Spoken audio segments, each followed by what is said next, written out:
For 13 days in the fall of 1962, the world came perilously close to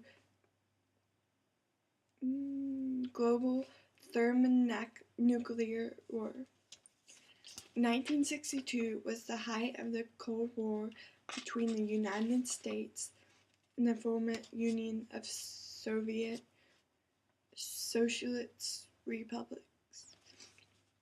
Distrust was rampant, and each side was arming themselves with increasingly deadly nuclear weapons.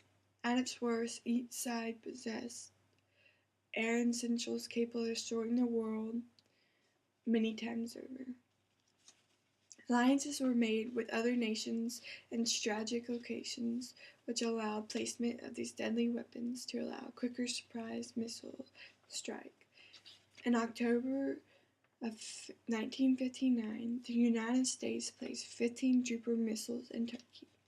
Turkey was a member of the NATO organization and shared a border with the USSR, and would cut attack many times in just a few minutes. This, of course, incensed the Soviets and started the chain of events leading to what is known as the Cuban Missile Crisis. The Soviets pledged to halt the construction of Cuban missile bases and to remove the weapons under United States supervision. The Americans agreed to end the coercion and gave assurance against any invasion of Cuba. In May of 1962, the General Secretary of the Soviet Union, Nikita Khrushchev,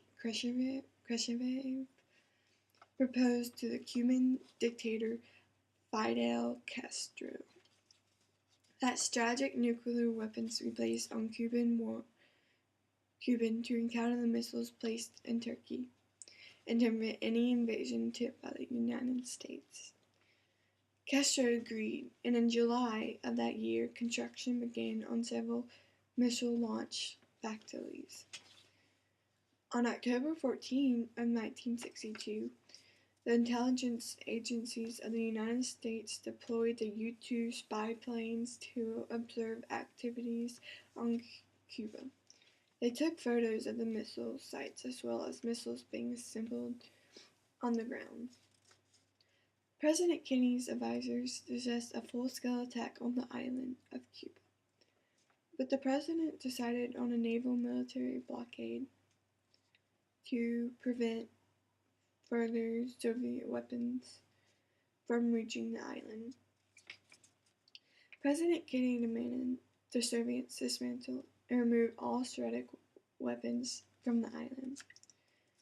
Several Soviet ships challenged the blockade and had shots fired across their bows, but no ship was sunk and no ship crossed the line. During the crisis, the entire country was preparing for war. College men, who at that time were all signed up for ROTC and the draft, were rounded up in booths in the nearest recruiting station for processing. Children were taught the duck and cover procedure, essentially telling them to hide under their desks if they see a flash of a nuclear bomb. Other people were buying up bomb shelters, many swindled by profiteers exploiting the crisis.